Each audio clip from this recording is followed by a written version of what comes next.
क्या होता है, मान लो इसकी रफ्तार 10 थी, है ना, ग्रेविटी नीचे लग रही है, ग्रेविटी बोलती है जाता है तू कहां, तो ग्रेविटी इसकी रफ्तार कम कर देगी, यहाँ पे हो जाएगा मान लो 7, यहाँ पे हो जाएगा मान लो 3, यहाँ पे हो जाएगा मान लो 1, ऊपर जाते जाते 0 है बेटा। तो बताओ डिसेलेरेशन है कि एक्सेलरेशन है? डिसेलेरेशन है कि एक्सेलरेशन है? डिसेलेरेशन है, डिसेलेरेशन है।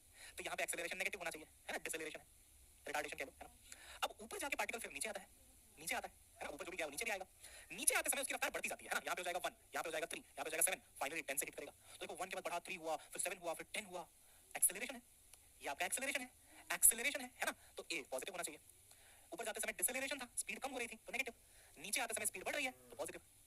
लेकिन अगर आपने पढ़ा होगा वर्टिकल मोशन, तो हम लोग ऊपर जाते समय भी ए को माइनस जी लेते हैं और नीचे आते समय भी ए को माइनस जी लेते हैं। आ गया कंफ्यूजन, आया कि नहीं आया? आ गया सर, आ गया। तो मैंने पहले कंफ्यूजन को पैदा करा है, फिर मैं ही कंफ्यूजन को मारूंगा, ठीक है? अब देखना ध्यान से। कंफ्यूजन क्या है सर? कंफ्यूजन ये बेटा कि ऊपर जाते समय तो स्पीड कम हो रही है तो एक्सेलरेशन नेगेटिव समझ में आता है, नीचे आते समय तो स्पीड बढ़ रही थी